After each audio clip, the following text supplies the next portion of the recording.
Tai sveiki visi, aš esu Natalija Norvelė iš įmonės Adels. E, Dirbu su įsitraukimo tyrimais, su vadovų kompetencijų vertinimais, su 360 ir įvairiais kitais su personalu susijusiais projektais. Tai džiugu, kad šiandien tiek daug jūsų prisijungusių, nes manau, kad tema aktuali, o pasikalbėti šiandien pasikviečiau mūsų partnerį iš Melpo, Juozą Sargūną. Juozai, gal prisistatysi plačiau? Taip, žinoma, tai ačiū labai Natalija už tokį pakvietimą. Visai jaučiuosi, kad kažkiek teko per gyvenimą nuveikti tam naudom. Šiaip 21 metus dirbu su darbuotojų naudom, ilgą laiką dirbu su sveikatos draudimu ir tikrai žinau skauduliu. Šiuo metu vystom technologinį sprendimą darbuotojų naudom, komunikacijom ir taip toliau. Tai tikrai matom labai daug informacijos ir turim jau ko pasidalinti per tos pastarosius 4 metus, kuriuos aktyviai darbuojamės tiek Lietuvoje, tiek kitose šalyse. Tai tikiu, kad pasidalinimas praktinių dalykų, tikiu, kad labiausiai gal ir patiks, taip spėju, šios dienos. Tai tikrai dar kartą ačiū Natalija. Ir jo, būkite aktyvus. Mano prašymas tokiuose webinaruose, kai dalyvauja, tai, nežinau, paskirkit bent pusvalandį, 30 minučių tik šitam darbui. Nieko daugiau nedarykit, nes tikrai nebejoju, kad dirba darbus, elektroninius paštus skaitat ir taip toliau, bet prasme, būkit čia ir dabar. Natalija didelį darbą padarė, tai paskirkit dėmesio jai labiausiai. Jo. Tai apskritai aš taip pasižiūrėjau, kad mes jau esam darę webinarą šitą temą ir ne vieną kartą esu ir konferencijoje kalbėjus, bet suprantu, kad tema tikrai nepraranda aktualumo, nes galimybės didinti atlyginimus yra tikrai ribotos ir nėra tos stebuklingos spintelės ar seifuko, iš kurio tu trauki pinigus ir gali kiekvienais metais vis didinti ir didinti atlyginimus.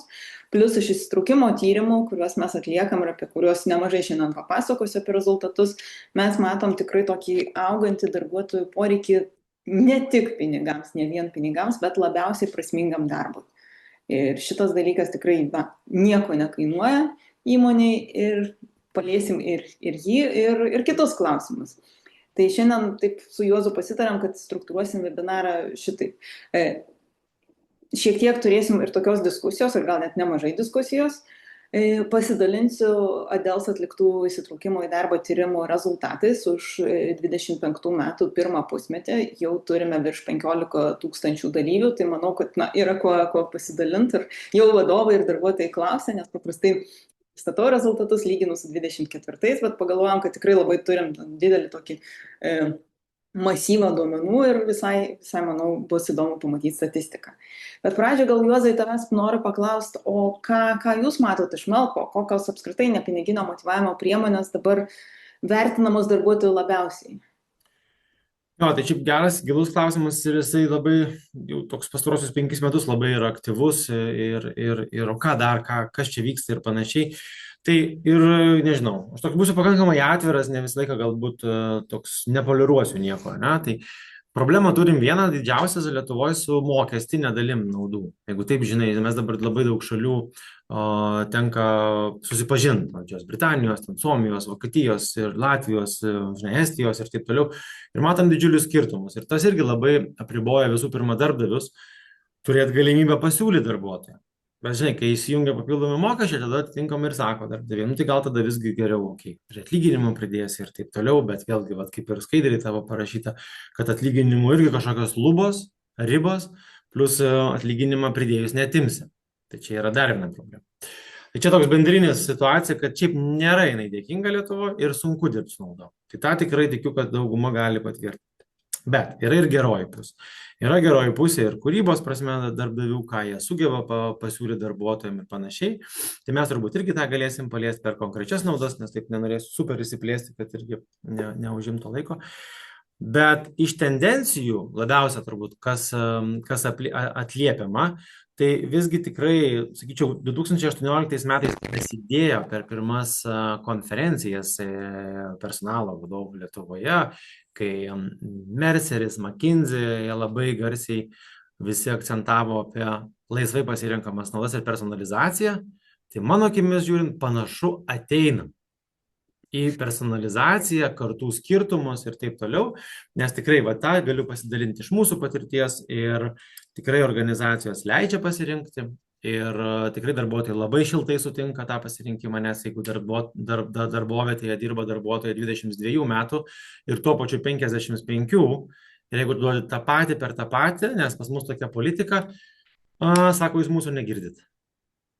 Tai šitą aš jau galiu patvirtinti ir pavyzdžiais, ir tikrai šiandien pasidalinsiu be įmonių pavadinimų, bet kas įvyko, ką darė, kodėl, koks yra pasirinkimai, kokie yra procentai, koks yra feedbackas iš žmonių. Tai čia turbūt toks pirminis trumpas atsakymas, Natalija.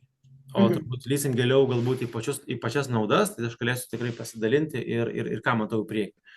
Aha, ok.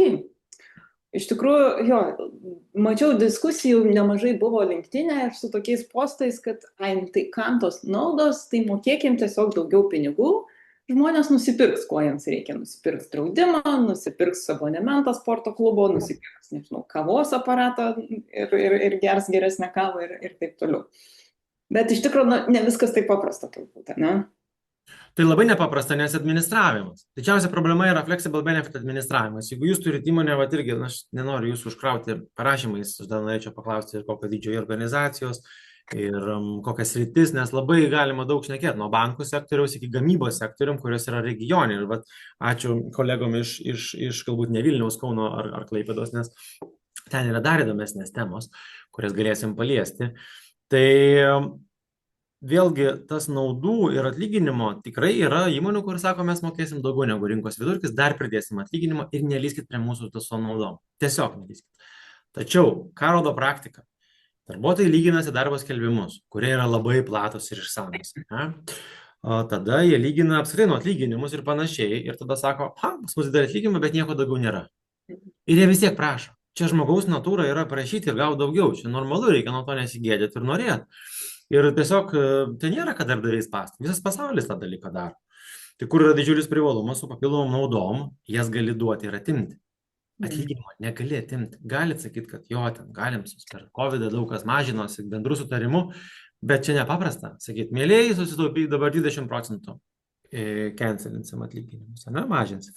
Tai su naudom yra. Tu šiais metais gali duoti, gali atimti, gali padidinti, gali sumažinti. Ir tada, žinai, kokia yra mūsų ta benefitų, perksų, ne, kaip tu vadinsi, žinai, čia tas wordingas perks labiau iš Amerikos atėjo, kokia yra ta kultūra, ką mes papildomai suteikiam darbuotojui. Tai čia irgi galėsim pagilinti labiau, nes labai yra didelis skirtumas nuo brandžių organizacijų, čia tikrai prašau nieko neįsižeisti organizacijų jaunesnių, bet tų klasikinių, kurios 25 metai, 30 metų gyvena bankai, ar didelės tas, žinai, informacijos kompanijos, kurios turi tam tikrą politiką naudų iš Amerikos atsiųstą, iš kitų kompanijų, labai skiriasi organizacijų. Lyginant su, tarkim, lietuviško kapitalo įmonėm, kur dažnas dar vadovas, ir aš labai asmeniškai pykstasi su jais, nes dažnas vadovas nesupranta, kam reikia naudų. Ir personalui yra labai sunku suvokti, padėti, patvirtinti, eiti, prašyti, nes aš kaip juokauju, nes tikrai 20 metų dirbu su personalu. Kas yra personalas? Paprašaikos. Visą laiką ten aprašyti. Jums reikia mokymam, jums reikia tyrimam, jums reikia naudom, jums reikia vakarėlį, viskam ir, žinai, o neneša pinigų. Tai aš labai palaikau personalą ir tikrai visą laiką būnu toj pusėje, kai reikia dėrėti su vadovais. Ir spaudžiu, kad jie suprastų, kad tai yra būtina, kai mes formuojam kažkokią kultūrą, ką mes už darbuotoją norim padaryti. Ar mums aktualu dabar darbuotojų saugumas, ar sveikata, ar entertainmentas, maks iš jo išspausti ir ok. Tai tikrai daug tokių dalykų. Tai dabar neįsiplėsiu su tuo atsakymu, turbūt dar paliesim per konkrečias naudas. Ten bus labai įdomu. Gerai, judėkim tada. Turiu tokią citatą iš tyrimo ir labai dažnai būna tokių klausimų. Mes turim tiesiog atvirą klausimą įsitraukimo tyrime. Ką patartumėt vadovams ar kokius klausimus spręstumėt? Ir toks tipinis klausimas, o ką mes darysim, kad ne tik pritrauktume naujų, bet ir išlaikytume tuos, kurie gerai dirba, kurie nebūtinai labai ilgai dirba, bet dirba, pavyzdžiui, 1, 3 metus, 5 metus ir galbūt jau svarsto apie išėjimą, tai ką mes darysim. Ir tada, koks atsakymas? Šitas labai geras, Mane dažnai vadino old school'u, tipo, Juozai, tu čia, žinai, gyveni 10 metų, žinai, info, viskas dabar kitaip. Bet kartais senosios praktikos jos yra. Ir aš turiu pavyzdį iš organizacijų, kurios, pavyzdžiui, duoda tas pačias naudas darbuotojui, kuris dirba 8 ar 10 metų ir pirmą darbo dieną. Ir įsivaizduoju, kad kaip jausti tam žmogui, kuris 10 metų ten kūrė vertę, pasiekė kažkokias pareigas ir jam tas pats priklauso kaip naujo. Tai tikrai yra organizacijų, kur už lojalumą turi papildomų naudų. Aš labai sveikinu, bet čia mano asmeninė nuomonė, aš matau tame vertę ir tos naudos yra kaip papildomos atostogų dienos, pensijų kaupimo programa įsijungia, ane, nes lojalumas vis tiek, tarkim, nežinau, inžinierijos organizacijos ir taip toliau, tu savo tą vadinamą jau gerą darbuotoją gali išlaikyti, pavyzdžiui, per 2 metus. Tai įsivaizduok, kad tu 2 metus augini ir tada lygiai tą patį, kad junior žmogus atėjo, tu gauni tą patį. Tai dabar dar turėsim reikalų su atlyginimais, ane, nuo sekančių metų ir ten tą pagrindimą, bet naudos lygiai taip pat. Koks yra paketas? O tai ko siekti? Tai kai ateina pas jūs darbuotojas į darbą, tai kokią mes naudų programą pristatom? Kas pas mus laukia? Tu, mielas darbuotojų Juozai, jeigu tu išdirbsi 5 metus, gal tavo automobilis įsijungs, gal ekstra, nežinau, prezidentinės atostogų dienos, aš turiu, žinai, buvusią darbovietę, kur dirbau labai senai, faina, +5 dienos, arba ten +1% pensijų kaupimui, nes mes skatinam lojalumą ir džiaugiamės tavimi. Na, yra įmonių, kurios išdirbus 10 metų, 15 metų dovanoja, nežinau, kelionės, dovanoja dar kažką ir taip toliau. Ir čia yra sąžininga, nes yra surašyta, ką tu turėsi, jeigu būsi mūsų organizacija. Bet jeigu nuo pirmos darbo dienos yra tokių organizacijų, kur be bandomojo laikotarpio duoda sveikatos draudimo paketą, lygiai tokį patį, kuris darbuotojas dirba 5 metus, prasideda viduje nepasitenkinimai. Tai koks man tada sako skirtumas, čia lojalumas nevertinamas. Tai yra tokių dalykų, bet čia gali būti ir kitokių nuomonių ir okei su to. Čia nebūtinai yra, kad aš pasakau ir taip yra. Tiesa, bet man iš nemažai bendravimo tikrai tos klasikinės organizacijos, kurios turi tą lojalumo politiką, man atrodo, jos laimi. Aš dažnai pati, kai skelbimus, pavyzdžiui, pasižiūriu skirtingų įmonių, tai tas labai matosi, kai kas duoda, pavyzdžiui, sveikatos draudimą po bandomojo, kai kas duoda iš karto, tai vat, jau tame net yra skirtumas. Taip, o įsivaizduoju, kad 10 metų atgal, kai sveikatos draudimas dar tik įsibėginėjo, tai reikėdavo metus išdirbti. Taip. Ar dar daugiau. Tai čia toksai, vėlgi, vienareikšmiško atsakymo nėra. Dar viena šiaip tai nebloga pastaba, būtent su to, tikrai net nebejoju, kad darbuotojai susiduria su to mini nesąžiningumu, kuomet ateina naujas darbuotojas ir jis gauna didesnį atlyginimą. Nes jį reikia nuhairint, numedžioti ir taip toliau, o tu čia 5 metus dirbi ir gauni tą patį, ką naujo. Tai va šitas dalykas, ir tada, jeigu tu turi kažkokį paketą stipresnį viduje, tu visai okei tau su tuo. Tai va čia iš tos jau grinai iš organizacijų, kurias matom kiekvieną dieną. Mes su tuo pačiu susiduriam per komentarus, kai darbuotojai tikrai išreiškia tokį nusivylimą ar nusiskundimą tuo, kad naujokas gauna vos nedaugiau, o dažnai ir daugiau negu senbus, kuris dar turi apmokyti. Tai tavo variantas su papildomu paketu tikrai išlygina tą tokį neteisingumą. Bent jau prisideda prie to. Ir turbūt prie to pačio paskutinė komentaras labai didžiulis jaučiasi, ypač organizacijose, kur yra, pavyzdžiui, gamyba ir administracija, kur labai atsiskiria. Tai kas girdisi iš tų paprastų darbuotojų, darbininkų, kad jie tai viską turi. Jie tai viską turi, nuo parkavimo mašinos iki sveikatos draudimo, maitinimo, kelionių į Turkiją ir taip toliau. O mes tai ką, tai dirbam, maks gaunam rūbus ir maistą. Šita atskirtis iki šio yra labai didžiulė. Jinai plokštėja, bet žinokit, mes čia dar turime reikalų. Tai tas pats matosi ir mums per įsitraukimo tyrimo analizę, kai analizuoja, pavyzdžiui, administracijos rezultatus ir pasitenkinimo įsitraukimą ir visi rodikliai iš karto į viršų, išskyrus gal, kokius pavienius karjeros galimybės, kur irgi pakankamai ribotos, tai karjeros galimybės ganėtinai panašiai vertinamos, bet visi kiti rodikliai iš karto šauna į viršų. Ir čia aš turiu atsakymą, kodėl. Vienas iš atsakymų, kodėl ir dėl ko ir atsirado mūsų produktas, šiaip iš esmės čia nereklamuojant, bet aš tada supratau, kai jie nežino apie naudas. Sako, mesgi viską turim. O kaip gamybos darbuotojas su, nežinau, Ukmergėje, Alytuj, ar Panevėžy dirbantis 4 pamainoj, kas su juo bendrauja? Televizoriui parašyta, lankstinukas parašytas. Aš esu matęs lankstinukų, nežinau, nemažai prikabintų. Va tavo naudos, bendrinės. Mes turim sveikatos draudimą, maitinimas, apranga, pavėžėjimas į darbą. O kur kreiptis, ką daryti? Ar man priklauso išmoka, jeigu vaikas gimė, o jeigu 2 vaikai gimė iš karto, jeigu vestuvės ar ten nelaimės atveju. Ir tada gaudyk vėją laukuose. Tai va šita bėda, man atrodo, numeris 1 yra žinojimas, ką mes turim. Ir dažnai, kai organizacijos pasidaro, nežinau, kad ir bazinius dalykus, jie jau jaučiasi geriau. Taip. Tai man atrodo, čia numeris 1 dalykas, ką šiaip susitvarkyti, kad bent jau žmonės žinotų, ką mes turim. Bet čia tikrai ir numeris vienas, jisai tikrai turi didžiausią aktualumą, tai yra komunikacija apskritai apie tai, ką mes turim. Nes lygiai tą patį mes matom net ir su atlyginimais, kur, pavyzdžiui, žmonėm neaišku, kaip jie tą priedą už ką jie gauna ir panašiai. Tai lygiai taip pat ir visos nepiniginės naudos, tiesiog, yra sąrašas, tu net nežinai, kad yra toks sąrašas. Aš galiu pasakyti konkrečiais pavyzdžiais. Mm. Organizacija, kuri sako, kad mes neturim naudų, turi kažkur tarp 7-10 naudų. Organizacija, kuri sako, mes apie 10 turim, apie 20 turim. Mes turim klausimyną kokį 100 naudų. Ir tikrai jis net yra viešas pas mus, man atrodo, puslapį. Tiesiog pereit per sąrašą. Atsiunčiam 100 naudų, supaukščiuokit, ką turim. Ir tada, žinai, ir išmoka, ir rugsėjo 1 dienos proga, ir visokie mokymai, ir ekstra didienos, ir žiūrėk, ir 50 eurų kuponas, ir tas ir anas, ir 5, 6, ir sako, wow, kiek visko turim. Tai tikrai mes per pristatymą mūsų darbuotojams, ką aš girdžiu, o mes turim ten nuolaidą West Express, sako, 10 metų turim, o jėga, nes pas administratorę guli visą informaciją. Tai čia yra, nežinau, bazė, bet neužsistokė man šitą, man atrodo, čia kolegos susirinko, kur jau šiek tiek susitvarkė su tuo. Jo. Tai pristatysiu rezultatus, kaip ir minėjau, 25 metų pirmo pusmečio. Tai mes visada klausiam darbuotojų NPS klausimo, kiek jie yra linkę rekomenduoti savo įmonę kaip darbdavę. Tai šiuo metu, aišku, čia nėra galutiniai skaičiai už visus metus, pasižiūrėsim, nes pas mus dabar rudenį tikrai bus pats pikas ir labai daug įmonių ateina. Bet šiuo metu visai geras yra NPS-as. Kodėl sakau geras? Nes 24 metus baigiam su 7 NPS-o, dabar yra 11. Tai jisai yra paaugęs.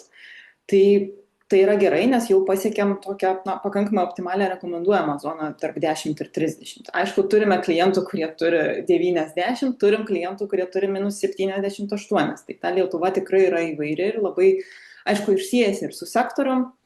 Ir su, kaip minėjai, su ta branda, kiek ilgai įmonė veikia ir panašiai, lietuviško ar užsienio kapitalo. Taip. Bet šiaip statistika tokia džiuginanti. Aš kažkaip, kol nebuvau suskaičiavus, buvau labiau gal neigiamas nuomonės, nes nemažai vasarą buvo tyrimų, kurios pristatinėjau, kurie buvo su neigiamais NPS-ais, bet žiūriu, kad visai gražiai išsilygino. O įsitraukimas į darbą irgi ūgtelėjo iki 63%, kai O buvo pernai? 61 turėjom. Okay. Tai šiaip rezultatai visai tokie teigiami. Rekomenduojamas yra 60, tai kol kas esam toj gražioj žalioj zonai. Pasižiūrėsim, kas bus. Galėsim susitikti gal po pusmečio, arba tikrai mes darysim tikrai webinarą apie naujausius rezultatus. Ir jeigu žiūrėtume visus veiksnius, kurie skatina įsitraukimą, tai čia grafike yra pirmi 2 tie tokie išvestiniai, įsitraukimas ir pasitenkinimas, maksimumas galėtų būti 100, kas reikštų, kad visi yra įsitraukę, visi yra patenkinti.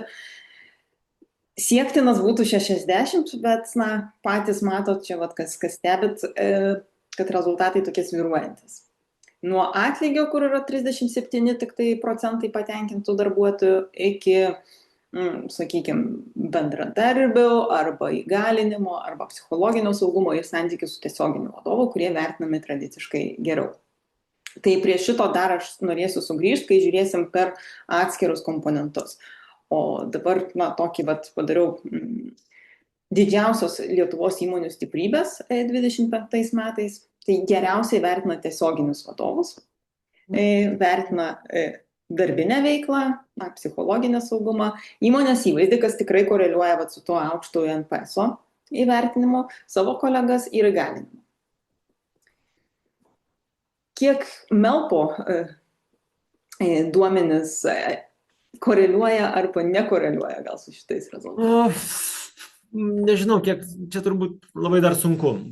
Mes dar tik esame eigoje asmenintus duomenis mėginti akumuliuoti į vieną vietą ir žiūrėti sąsają su labiau galbūt įsitraukimu, su skaitimu žinučių, dalyvavimo klausose, dalinimusi pripažinimo programom ir su kaita. Nes kaita irgi prisideda prie šito. Pavyzdžiui, ką jie daro, tai mes dar pakeliu. Aš dar taip, jeigu nuoširdžiai pasakyti, negalėčiau, kad, matant vieną ar kitą. Ką aš tiesiog matau, labiau galbūt iš apklausų, kurias mes matom ir kartais personalo vadovai pasidalina, tiek apie mūsų produkto feedbacką, tiek apie šiaip kaip įmonės kaip įmonės, koks pokytis yra įvykę iš darbuotojų pusės, kai jie gauna pasirinkimo laisvę pasirinkti, tarkim, naudas, ne, arba pagaliau iki jų komunikacija ateina. Ne, ten, nežinau, logistikos sandėlys Panevėžio rajone ir žmonės jau gauna visas žinutes iš organizacijos, nes iki šiol gaudavo tik tais lankstinukais arba ten per tiesioginį vadovą. Tai čia labiau turbūt tas, kur buvo prieš tai skaidrė apie tavo komunikaciją, aš čia turbūt sakyčiau, galima padidinti, nes labai svarbus ir galima tiesioginį turėti tą vadinamą įtaką, impactą tikrai konkretų, kad tas dalykas yra, nes visai kiti, žinai, tiesioginį vadovą ir panašiai, nelabai galėčiau koreliuoti su to, ko mes darom ir matom, aš labiau galbūt iš įmonių, su ko bendraujam. Jau galėčiau pasakyti, kaip ir jūsų tyrimą darėte, tai aš labiau, žinai, iš tiesioginės kiekvienos dienos bendravimo su organizacija. Ok, čia matau klausimas į chatą, kokia NPS statistikos imtis ir kiek įmonė ir kokio dydžio. Tai įmonės yra įvairios, turime virš 15 tūkstančių darbuotojų, tai įmonių gal bus apie gal 40.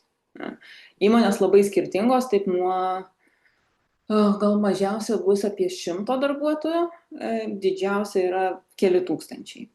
Tai čia ir gamyba, ir prekyba labai įvairios. O žiūrint tada į galimybių skaidrę, tai yra žemiausiai vertinami. Tai atlyginimas ir priedai, tokia klasika, šitos skaidrės visada aš ją čia turiu, visada žmonės nepatenkinti atlyginimu. Bet aš dar nežinau, ar yra žmonių, kurie patenkinti atlyginimu. Čia natūra žmonių ir mes matom irgi per tą atsiliepimų dėžutę, kai rašo per mažą algą. Taip. Tai yra to, kokia yra. Tai aš šitam nesureikšminu. Jeigu nuoširdžiai šitą mano nuomonę, tai yra ok, kaip yra, taip yra, kiek turim, organizacijos skaičiuoja ir čia yra normalu, bet kitus dalykus realiai galim tvarkyti.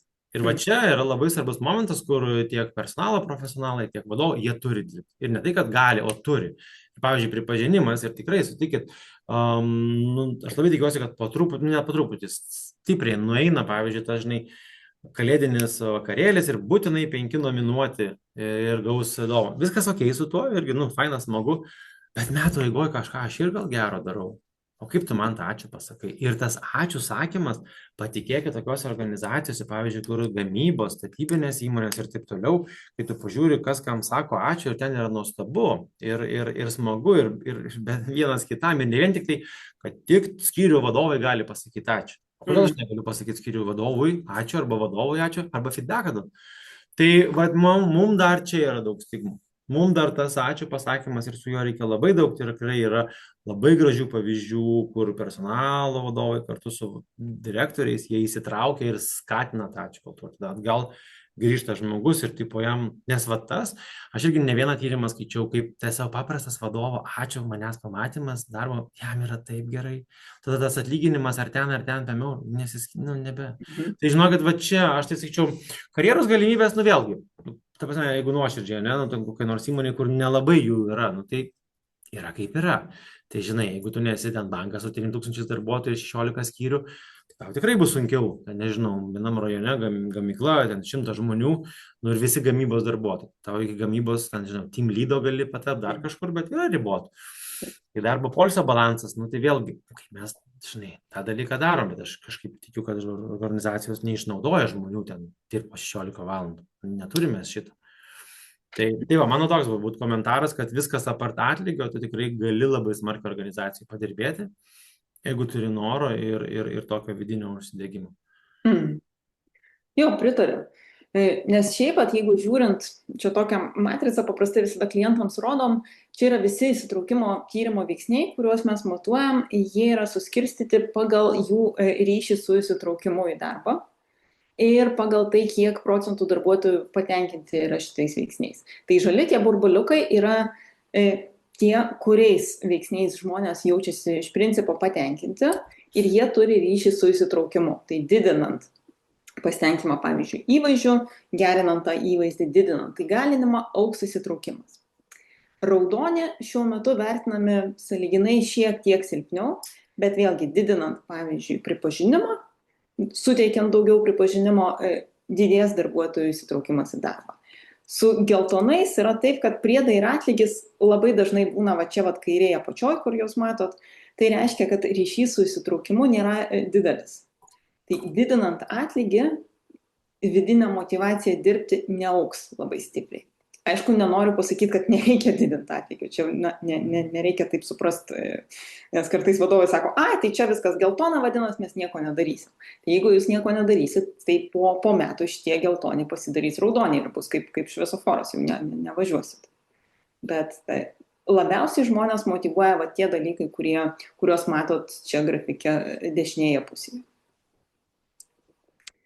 Tai šiaip, nežinau, turbūt daugelis gal esat ir girdėję apie tokią savideterminacijos teoriją, kuri sako, kad žmogus turi 3 pagrindinius psichologinius poreikius.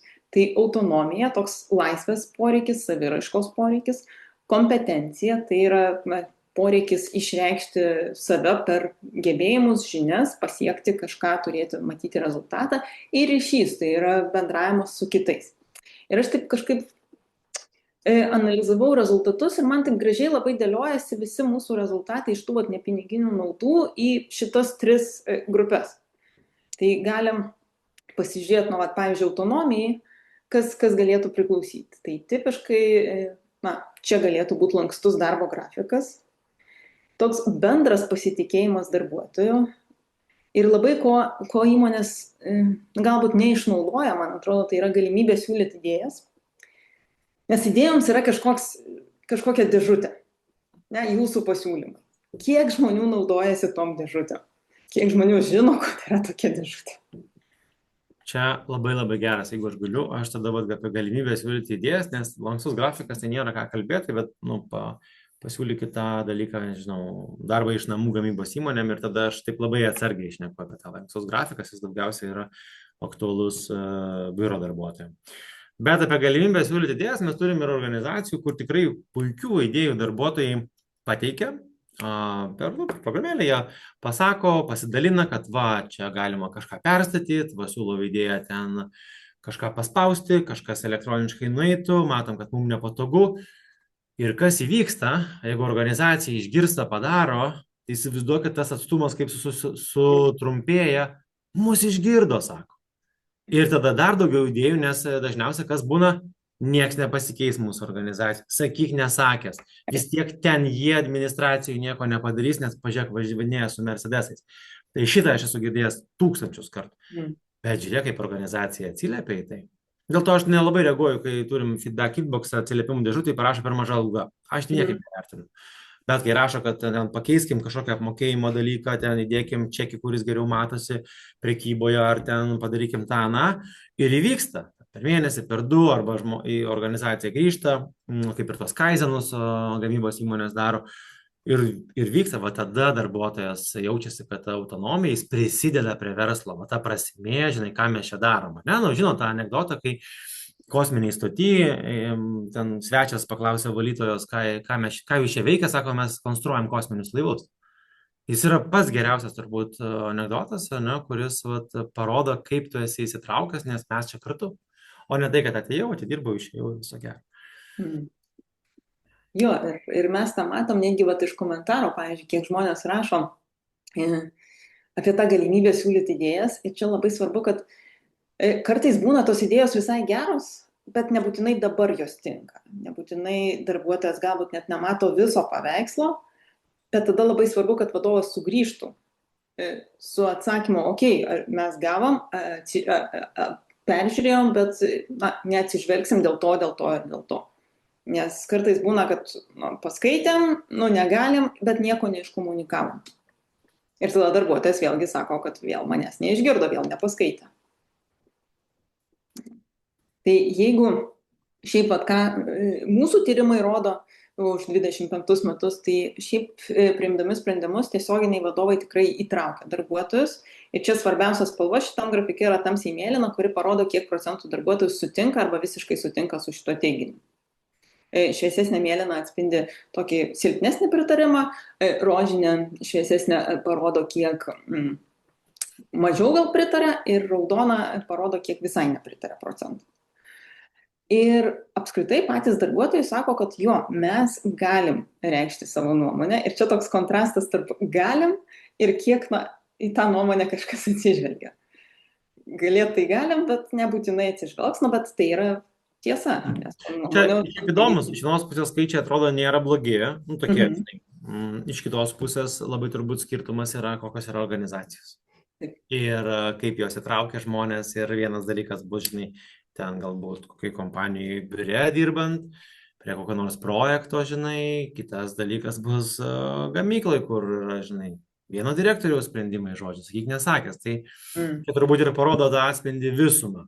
Nes turbūt jeigu pagal sektorius imtum, tai kai kur būtų gal ir 70-80. Taip, taip. Aš tai taip sakyčiau, čia va ta mediana, jinai šiek tiek iškraipo, bet tas, kad tai mano, nu, tik pusė sako, kad atsižvelgiama. Aišku, ar čia blogai ar gerai, turbūt irgi nebūtinai tai yra blogai. Nu, kita vertus, ne visi žmonės nori ir dalintis tą nuomonę ir tiesiog atėjau dirbti savo darbą, man ok. Tai Mm. čia turbūt toks nevienareikšmiškas turbūt skaitmuo. Čia, žinai, mes turim klausimą, ką darytumėt, jeigu būtumėt aukščiausio lygio vadovas. Ir labai dažnas atsakymas, kai būsiu vadovas, tada ir spręsiu. O dabar neklausinėkit. Nu, tai va, kartais visi visai teisus. Bet šiaip, va, kalbant, pavyzdžiui, apie vadovo pasitikėjimą, tai tikrai vienareikšmiškai žmonės labai visi pritarė. Tai va, 82, 70, kad turi pasitikėjimą, turi pakankamai atsakomybės priimti sprendimus, tai tas labai džiugina. Ir net va, žiūrint pagal sektorius, nėra taip, kad yra sektorių, kur būtų labai pasitikėjimas didelis, kitur mažas. Ne, daugiau mažiau per sektorius panašiai atrodo visą šitą situaciją. Galima pačialinti, gal būtų smagiau, kad žmonės irgi neužmigtų. Pačialinti. Aš vad apie tos tyrimus, ne? Vat man šitas klausimas toksai yra, apie kurį aš galvoju, kiek jie sąžiningai nebijodami atsako. Aš turiu tokio šiek tiek vidinę, žinai, kad, o ką tu gali žinot, kur ką žinai nueis. Tai čia mano tokia, žinai, kaip Juozo asmeninė, tokia pipiro čia nais, žinai, kaip visko būna. Tai, bet gal tikrai, jeigu tada šitie skaičiai tikrai nuoširdus, tada yra nuostabus rezultatas. Ne, matai, mes juos matom metai iš metų, skaičiai gerėja, tai aš manau, kad jie atspindi. Okay, taip. Super tada. Būna, aišku, visokių išskirčių, kur tokie keistesni būna rezultatai įmonėse, bet iš principo aš sakyčiau, kad vis gerai. Bet problema labai didelė iš tos autonomijos yra darbo krūvis. Čia eilę metų, taip pat nuo COVID-o, mes turime probleminį teiginį, mano darbo krūvis yra optimalus. Ir nežinau, ar išsispręs artimiausiu metu šitą problemą, nes darbuotojų trūksta. Man atrodo, kad šiaip labai daug dirba visi. Tikrai. Ir dar net nežinau. Ar dėl to, kad čia mes tokia tauta darboholikų? Jau tikrai daug. Bet aš kiek matau įmonių ir mes patys ir visi kiti. Su kuo pakalbėsi, visi busy. 3 metai. Nu nieko nėra, žinai. Kaip tu, oi, busy. Tai bet tas čia nėra fake. Iš tikrųjų, žmonės labai daug dirba. Tai ar dėl to, kad mums, sakau, labai sunku viską padaryti, kad taip gautųsi, bet aš tą pritariu 100%. Labai daug dirba organizacijos. Bet čia dar vėlgi yra apsikrovimo labai daug, yra labai daug personalui. Nežinau tiesa, kokie čia darbuotojai rašė, nes turbūt ne visi tiek daug dirba, bet personalas labai daug dirba. Šiaip labai daug yra visokių tų teisinių dalykų, niuansų, techninių dokumentacijų, pildymo, darbo. O Jėzus, sauga, tai labai didžiulis. O jeigu dar neturi, kas padeda ir vienam, tai tarkim 100 žmonių įmonė, 100 esi vienas, tai... Ir atrankas, ir popieriai, ir panašiai, ir nėra patogios sistemos, tai faktas. Ir manau, kad darbo krūvio tas suvokimas kaip optimalus arba ne labai priklauso nuo to, kiek yra galimybė kažką automatizuoti, pavyzdžiui. Taip. Ir tas netgi tas pats vadinamas, AI dabar, ne, kur ten tikrai yra FOMO būsena pas visus, nes tikrai ten, ką darom, nes visi daro, aš pats asmeniškai jaučiu, oi. Tai, bet vėlgi sakau, tada vėl tampima ateini, mums reikia to ir to, nėra pinigų ir vėl atgal. Ir vėl eini dirbti tą patį daug darbo ir vėl užsikasęs. Tai šitas ratas, jis 10 metų yra. Ir aš kol kas neturiu atsakymą, kaip iš jo išeiti, dar labiau spas vadovas. Tai, galėsim paskui pakalbėti šiaip apie tips and tricks. Kaip gauti pinigų naudos, apie kurias mes ir pradėjome. Jo, čia parinkom keletą tokių citatų iš autonomijos temos, ką žmonės rašo. Čia tikri komentarai, gal biški gramatika tik pataisyta, bet čia viskas.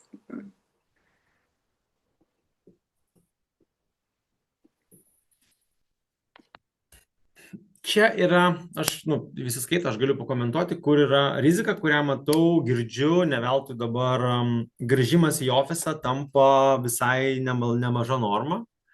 Laisvė daug kur tapo anarchija. Mm. Ir čia va tas pasakymas, kai dėl to nenukenčia darbo kokybė, nukenčia. Ir yra, nes nebūtinai sąmoningų ir tikrai iš labai nemažų organizacijų tenka girdėti, kad darbuotojai pradeda dirbti po 2-3 darbus. Iki to lygio, kol patikrini sodrai. Nežinau, ar darė tokią praktiką jūsų organizacijose, bet tiesiog pagal darbuotoją patikrinę keliose darbovietėse dirba. Ir viena organizacija 600 darbuotojų rado 50 žmonių dirbančių 2 įmonėse. Ir jis sako, jie negrįžta į ofisą, prašyk neprašęs. Tai, žinai, tapo organizacijai privaloma tvarka, ten, tarkim, antradienis, trečiadienis, ketvirtadienis. Ir labai pasijautė progresas. Ta pati Tesonet grupė labai aiškiai iškomunikavo. Pirmadienis, trečiadienis, penktadienis. Ne antradienis, ketvirtadienis, kaip populiaru, nes pirmadienį, penktadienį tu praktiškai mažiau dirbi. Tai čia yra rizikos. Ir ne veltui tą organizacijos daro, išlaikant tą hybridą. Ir čia galit mane užmėtyti, manim ten kažko, bet aš turbūt turėsiu pritarti, aš tos gal vis tiek esu jo vyresnės jau kartos, visai vyresnės, man kem 2 metai. Bet jo, tą aš girdžiu iš įmonių ir ar tikrai grįšim pilnai, turbūt ne, bet tas ir bildinimas ir panašiai jis tikrai labai, labai yra stiprus. Mm. Nors komentaruose, žinok, žmonės tau nepritarė. Aš žinau ir vėl to mes ir webinarus tokius darom, kad ne tai, kad vienas pasakė, Juozas ir Natalija ir visi sutinka. Tai čia yra svarbus momentas. Bet aš turiu pavyzdžių delivery. Tiesiog, ar tu delivery ar ne, vairinamas namuose. Ir jeigu tu pusę dienos praleisi kirpyklose, tu tiesiog nespėsi padaryti darbą. Tai va tas disciplina yra labai labai svarbus ir challenginis dalykas. Ir tai dabar tikrai gausiu velnių. Ir jaunai kartą tai yra labai sunku. Ir man kaip būtų, kaip čia nesąmonės kalbėjau, galiu pavyzdžiais pavardinti, jeigu norit, bet čia yra. Tai čia yra rizikos. Vienareikšmiškai tai yra rizikos. Ar faina? Labai faina. Aš irgi labai mėgstu taip iš namų. Bet tai yra tiesiog rizikos. Taip. Čia labai geras tas žodis disciplina, jinai gali patikti, gali nepatikti, bet be disciplinos tikrai nieko nebus. Lygiai taip pat, manau, kad su ta disciplina gali būti problemų ir darbe, ofise sėdint. Vat, kaip tik komentaras, kai kelias valandas kavos yra geriamos, yra ir tokių momentų. Gerai, dar mes. Tai yra nuostabus dalykas. Tai susitarkim, tada ateinam pagerti kavos, pasibildinkim ir toliau dirbkim. Nes jeigu, žinai, tik tas, tai... Bet čia gal aš tiesiog matau tos atvejus, tiesiog, ir žinai, kiek... Ir nereikia dirbti, kaip sako, oi, čia mus verčia po 12 valandų. Ne, tu dirb savo 8 valandas. 7 bent jau atitirp. Bet o koks yra statistika? Ir tikrai kažkur buvo tyrimai, 4,5, man atrodo, valandos žmogus dirba per dieną. Tai vat yra atsakymas, gali su laikmačiu pasiskaičiuoti, aš esu daręs asmeniškai, su laikmačiu viską darai, iki tualeto įimo, vandens gerimo ir taip toliau, pasportavimo ar dar kažko, ir tu gali pamatyti savo praktiką, tai pasižiūrėkit ir tada suprasi, žinai, kiek aš iš tikrųjų dirbu. Tai... O žiūrint tada į Melpo, pavyzdžiui, duomenis, ar yra priemonių suteikti daugiau tos autonomijos, to tokio pasitikėjimo darbuotojams, laisvo grafiko, apskritai laisvas? Ne, tai iš mūsų kompanijos, tai pavyzdžiui, tai taip, mes esam šiaip remote kompanija skaitomės, einam, bandom eiti į ofisą, labiau savanoriškai, bet iš organizacijų neturim tokio, labiau galbūt žinau, vat, kaip pavyzdį paminėjau vieną, žinau organizacijos, kurios kaip dirba, ne, ir ką jos iš to pasiekia. Ne, yra įmonių, kur eina 5 dienas į darbą ir labai gerai jaučiasi ir grįžo visi ir taip toliau, kas turi ten tas 3+2 ir panašiai. Tai tas labiau hybridinis, sąžiningas modelis, jis kol kas tikrai matosi veikia. Tikrai žmonės gali susikaupti, padirbti prie projektų, namuose ramiai, nederinant, žinai, nes jau 40 minučių važiuoja, ypač Vilniaus mieste, turbūt Kauno Klaipėdoj, kamščių prasme, tikrai gaila labai laiko, nes kurį gali skirti, nežinau, ten su vaiku pabūti, ar ten, nežinau, dar kažką padaryti, ar pasportuoti, nes tas, vat, kur buvo irgi darbo ir poilsio balansas, jisai išmuša iš vėžių, nes jeigu tu, žinai, 7 valandą jau veži vaikus į mokyklą prieš kamščius, lėki atgal 7-8, tu nieko nespėjai pamatyti ir vėl į darbą, tai tada aišku, ir, žinai, ir skyrybos, ir pykčiai, ir nepasitenkinimas tas labai duoda. Tai, žinai, ramybės turėjimas būsenos jis labai svarbus yra. Mm. Tai- Pritariu. Ok, judam prie kompetencijos ir šitą poreikį paprastai, na, turbūt tiesiai labai taip tiesiogiai atliepia mokymai ir ūkdymas įvairios programos. Taip pat grįžtamasis ryšys, kuris, na, mano manimu, yra vienas efektyviausių dalykų motyvuoti darbuotojus. Tai suteikti laiku ir kokybišką grįžtamą ryšį. Taip pat karjera ir įvairiausios, na, užduotis, kurios leidžia atskleisti darbuotojo stiprybės. Tai iš tokių vat, pavyzdžių, ką mes per tyrimą matom, tai tikrai organizacijos, na, duoda tas sąlygas darbuotojų tobulėjimui ir kad apskritai yra galimybės mokytis ir jeigu darbuotojas tik tai nori, čia dar klausimas turbūt, ar visada visi nori mokytis, atsakymas manau, kad ne visada ir ne visi, bet jeigu tik tai nori, tai gali tą daryti. Tačiau, kaip matėm prie tų tobulintinų vietų, yra karjeros galimybės, tai karjeros galimybės vertinimas visai. Ir čia, na, turbūt tas pats klausimas, kurį mes ir palėtėm, labai priklauso nuo organizacijos struktūros ir nuo to, ar apskritai žmonės žino, kaip jie supranta, kas yra karjera. Ar jie supranta, kad tai tik tai į viršų lipimas, nu, vat, kaip tu paminėjai, pavyzdžiui, gamyboje, tu tada tampi team lydu, po team lydo, nu, kas tu esi kažkokios skyriaus ar baro ar grupės vadas, tada departamento vadovas, nu ir viskas. Ir baigėsi tavo karjera ir tos galimybės ribotos. Bet, pavyzdžiui, galimybė kelti kvalifikaciją ir tapti 4 pamainos ten vyrmeistrų ar panašiai, ne visada šitas suprantamas kaip karjeros galimybės. Aš būsiu vėl nepopuliarus, bet čia irgi iš darbuotojų pusės, tai žinai, kaip nori, tai gal šita kompanija tau gali padėti tokius pamatus padaryti, eiti į kitą kompaniją, jeigu čia nėra. Tai nu, viskas būna, žinai, viskas vienoje organizacijoje, bet tai nebūtinai. Tu gali karjeros galimybės galvoti ir apie outside kompaniją. Jeigu taip plačiau mąstant, tai man atrodo, kad čia šitie ir turbūt ir darbuotojo pats nusiteikimas labai svarbus. Mm. O kaip manai, arba galbūt esi analizavęs jūsų duomenis iš Melpo, ar, pavyzdžiui, mokymų, mentorystės, karjeros galimybės yra tiek pat svarbios darbuotojams, kaip, nežinau, sveikatos draudimas, ten sporto klubas ar kažkas tokio? Čia labai sunku pamatuoti, nes tas dalykas yra labai, būna, kad softinis, ne? Kai kurios organizacijos turi, pavyzdžiui, mokymų biudžetą per darbuotoją. Ir tada jis gali kažką tai daryti. Tas yra labai svarbu, labai gerai naudojamas ir tikrai darbuotojams tas patinka. Dabar bendrai būna, pas mus yra mokymai. Kokie? Nu, kažkokie, nežinau. Kažkur kažkas bus. Tai šitą labai dažnai tenka girdėti ir tada, žinai, ką duoda, tą imsiu. Bet ar tai yra pritaikyta prie manęs būtinai, per mano tą, žinai, koks mano performance'ui, tam visam pagerinimui, tai nebūtinai labai visos organizacijos tą dalyką turi. Jeigu taip žiūrėt. Tai pirmas dalykas, žmogus yra tokios natūros, jis, viskas, pagrindinis klausimas, kas man iš to, kas man. Man ir mano šeima, į šeimą namo. Tai aišku, duosi draudimą, bus gerai, duosi kažkokį tai kuponą, bus gerai, duosi sporto klubą, bus gerai, duosi mokymus, pagalvosiu ar eiti. Privalomi, suvaro visus, reikia pasirašyti, dalyvauti. Tai čia tokia irgi, kaip užnorint, va čia yra turbūt klausimas, kaip tą kelią nupiešti.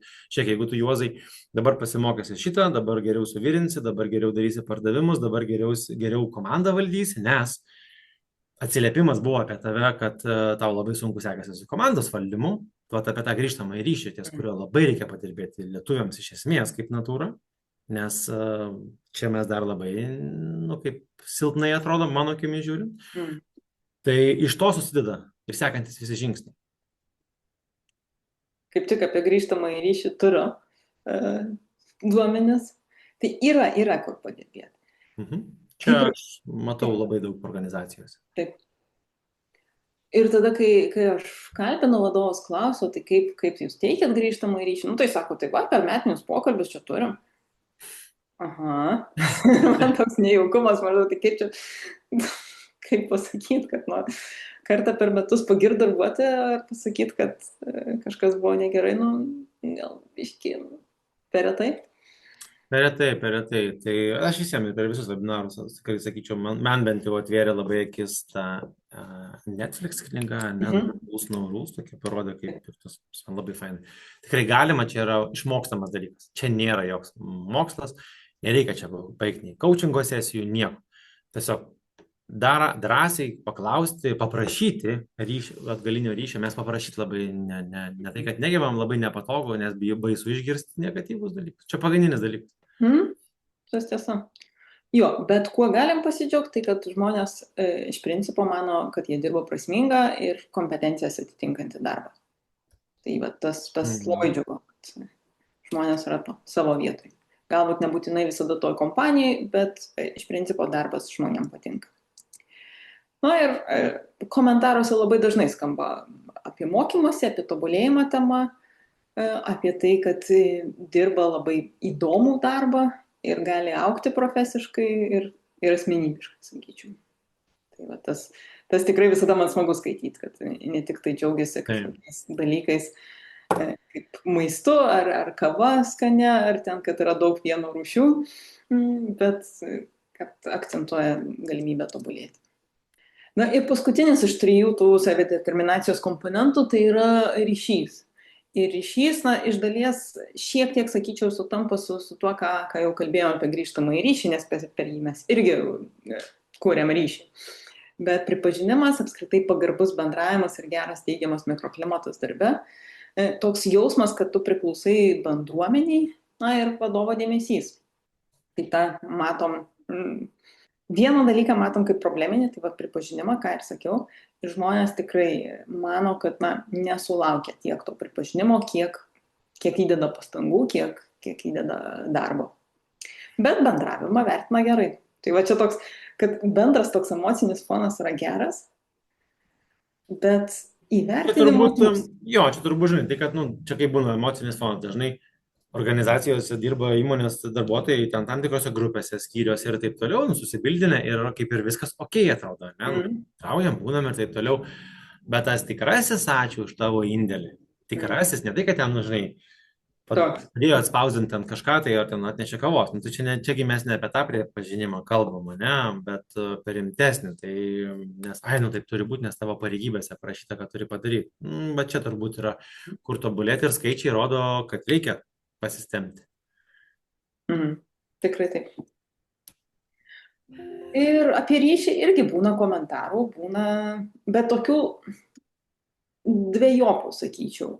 Ir bendra atmosfera vertinama teigiamai, bet labai dažnai sako, kad reikia stiprinti tą komandą ir reikia labai stiprinti bendradarbiavimą su kitom komandom, su kitais skyriais.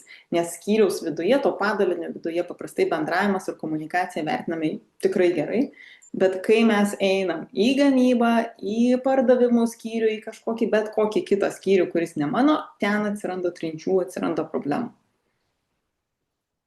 Ir turbūt, taip bandau taip per klientų sąrašą, taip mintise einu ir neturiu ne vieno kliento, kur būtų patenkinti darbuotojai santykiais su kitais padaliniais.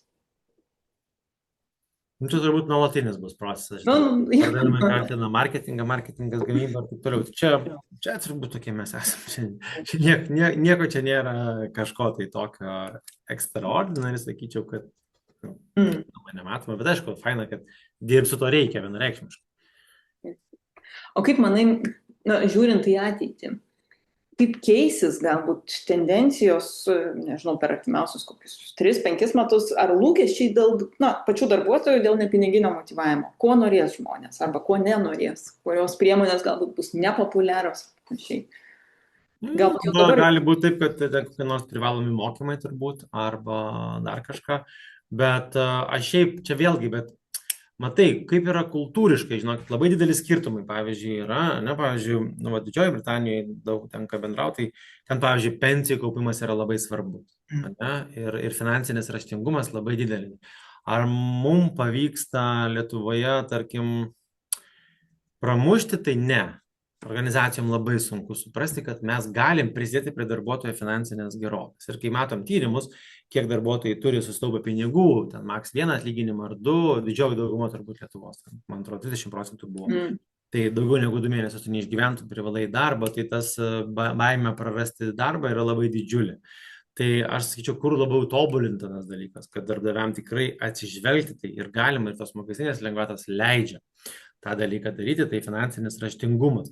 Jeigu žiūrėt, kas darbuotojui svarbu, viskas kol gerai yra gerai. Smagu yra žaidimai, kelionės į Turkiją, ten pramogos, daug pieno pasirinkimo, žaidimai, ten ekstra pinigai, viskas čia yra fine. Bet kas įvyksta, kai nutinka kritinė liga darbuotojų? Ir tokių yra tūkstančių darbuotojų, viena kritinė liga. Dabar jau netgi, man atrodo, apie 1,8 atvejo tūkstančių darbuotojų. Tai jeigu neturit, esat labai laimingi, bet turit labai daug organizacijų. Ne? Ir kas tada organizacijų tada sugebė, oi, mes nieko neturim, nei draudimo, nieko, tada bando kažkiek išmokėti, išmokos yra apmokestinamos. Ir čia prasideda toks dalykas, nesam nepasiruošę. Arba mirtis, nu taip pat ten 500 eurų pridedam ir viskas baigėsi. Tai va čia turbūt tas trendas, pavyzdžiui, įsivaizdavimo Google darbuotojas, jeigu miršta, tai jo šeimai išmokama 10 metų darbo užmokesčio išmoka. Šiaip įsivaizdavimo, man tai buvo didžiausias. Aš Lietuvoje esu matęs 36 mėnesių atlyginimo išmoką, ten buvo 10 metų. Tai aš sakyčiau, aš esu labai šitų bazinių dalykų labai šalininkas ir aš tikrai labai jais tikiu. Nes visa kita jo yra uždirbama, yra smagu, yra nice, bet tuo metu, kai atsitinka bėda, kaip mūsų organizacija manim pasirūpina. Ar padeda pasirūpinti ir taip toliau. Man atrodo, čia yra bazė, bet čia yra labai sunku. Turime sunku mums įtikinti vadovus, kad reikia alokuoti biudžetus, reikia daryti, tai stiprina dalyką, nes gerai, kol viskas gerai. Ja, tai va turbūt man sakyčiau šitas. Ir vėlgi nuo individualizacijos personalas mes nenueisim, jeigu žmogus tikrai labai, pavyzdžiui, nori mokytis ir jo mokymai surišti, pavyzdžiui, su pasiekimais kažkokiais, tai tikrai dar labiau atliepti. Nu, ne vėl standartinės, nu tai vėl šiemet eisim, lipsim medžiu, susibildinsim, išgersim ir jau būsim pasimokę. Tai yra labai specifinių dalykų, tas, žinai, tas, kaipgi tas vadinasi, kur tu rekvalifikuojasi. Ja, ir į IT, ir dabar į AI, ir taip toliau. Ar mes norim suteikti galimybę darbuotojams, kad jie turėtų galimybę kažkokius mokymus, turėti specialius kursus, gal tu nori keisti, juos gal nebenori dirbti to, gal tu nori kitokį, tau organizacija siūlo 3 dalykus. Tai aš sakyčiau, į tą pusę turėtų organizacijos labiau atliepti kiekvieną, nesvarbu, ar aš dirbu, žinai, mechaniku, ar vairuotoju, ką aš noriu, kaip aš galiu tą įtaką turėti. O visa kita, tai, manau, kad, žinai, ir prieš 10 metų buvo fainų dalykų ir dabar jie yra smagus. Tikrai, žinai, ir tas maitinimas, matau, kad didelė dalis, nes maistas brangus yra pačiam valgyti. Tai tie tokie baziniai, bet man labiau yra tie stiprieji, pamatiniai dalykai. Ką mes darom? Tai ties tuo dar labai reikia padirbėti, nes tikrai didelio proveržio nėra.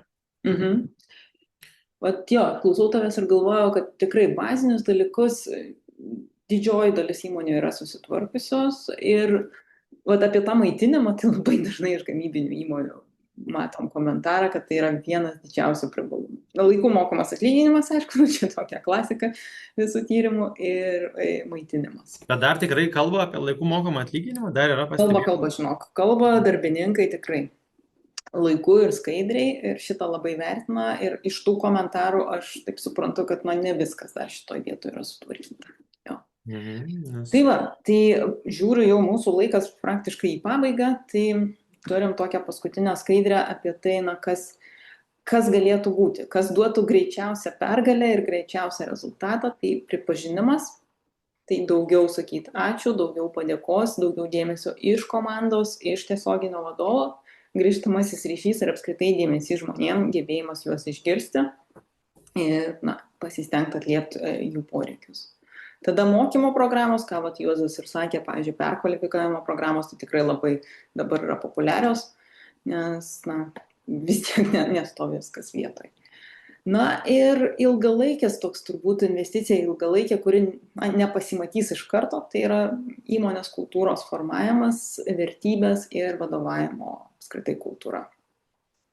Ir tą pasimatuosit labai paprastai, pasimatuosit atlikę arba savo jėgomis, pavyzdžiui, trumpą apklausą, kaip žmonės jaučiasi. Skaitykit komentarus, man visada didžiausia vertę turi komentarai, ką žmonės sako, ką žmonės rašo, arba ką jie sako prie kavos, virtuvėlėse ir panašiai. Taip, čia labai pritariu apie tos skaitimų komentarus, teko labai nemažai ir matyti tyrimų, ne tik, kad taip ne, bet va tie gyvi, kur parašo, labai šiaip sunku gauti tą tikrą sakinį, bet jis man atrodo labai didelė vertė yra. Net jeigu jis ir su keiksmažodžiais ar blogas, bet tai yra labai geras dalykas. Ja. Tai va, tai čia dar turiu paskutinį klausimą jums. Parašykite į chatą, kaip jūsų įmonėse yra, kokia nepiniginė priemonė jums davė didžiausią rezultatą. Ką tokio padarėt, kur dabar darbuotojai tikrai džiaugiasi, giria, sako, va, šito reikėjo, panašiai. Parašykite į chatą, turim dar keletą minučių.